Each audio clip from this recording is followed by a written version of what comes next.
अच्छा सुनते हैं। एक किसान था जो परमात्मा से दुखी और परेशान था, क्योंकि कभी तेज बारिश से, कभी ओले से, कभी आंधी तूफान से उसकी फसल थोड़ी बहुत खराब हो जाती थी।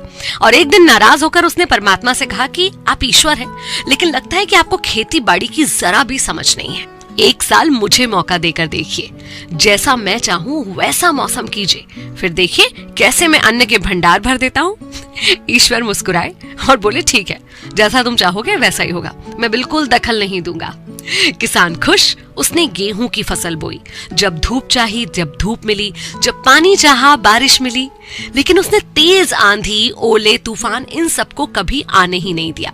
किसान बहुत खुश था, क्योंकि ऐसी फसल पहले कभी नहीं हुई थी। उसने मन ही मन सोचा कि अब परमात्मा को पता चलेगा कि अच्छी फसल कैसे पैदा की जाती है। बेकार ही इतने सालों से हम किसानों को परेशान कर रहे थे।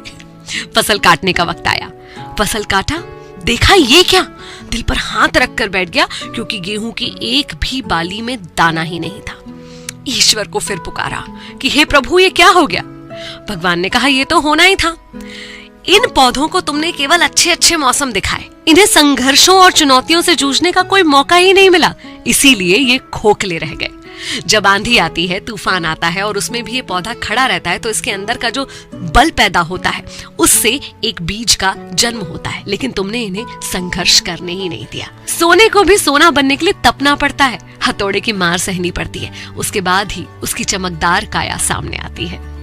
ये बात हम इंसानों पर भी लागू होती है। अक्सर चुनौतियों से, संघर्षों से हम डरते हैं, लेकिन संघर्ष ही तो है जो इंसान रूपी तलवार की धार को पैना करते हैं, जो हमें सक्षम बनाते हैं कुछ भी कर पाने के, कर गुजरने के।